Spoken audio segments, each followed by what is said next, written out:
આખરે વડોદરાના ઐતિહાસિક માંડવી દરવાજાની રિસ્ટોરેશન રિનોવેશનની કામગીરી માટે વડોદરા મહાનગરપાલિકાની સ્થાયી સમિતિમાં દરખાસ્ત મંજૂરી અર્થે રજૂ કરવામાં આવી છે। વડોદરાના ઐતિહાસિક માંડવી દરવાજાની રિસ્ટોરેશન રિનોવેશન કરવાની કામગીરીની પ્રક્રિયા શરૂ થવાની છે। આ અંગે મહાનગરપાલિકાની સ્થાયી સમિતિમાં દરખાસ્ત મંજૂરી અર્થે રજૂ કરવામાં આવી છે।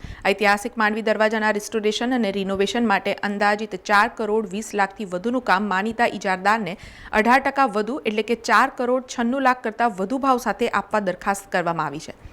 શહેરની મધ્યમાં આવેલા માંડવી દરવાજા હેરિટેજ વારસા તરીકે ઘણું ઊંચું મહત્વ ધરાવે છે।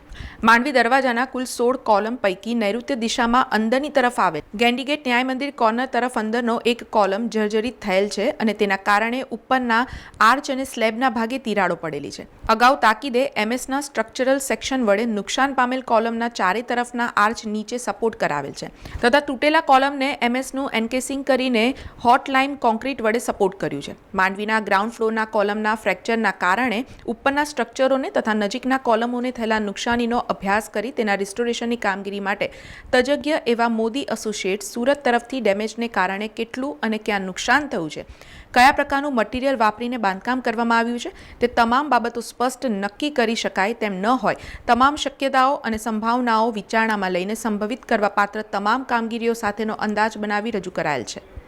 સમાચારોના સતત અપડેટ માટે TNN ન્યૂઝને YouTube પર સબસ્ક્રાઇબ કરી બેલ આઇકોન પ્રેસ કરો અને અમારી સાથે જોડાયેલા રહો Facebook, Instagram અને Twitter ઉપર।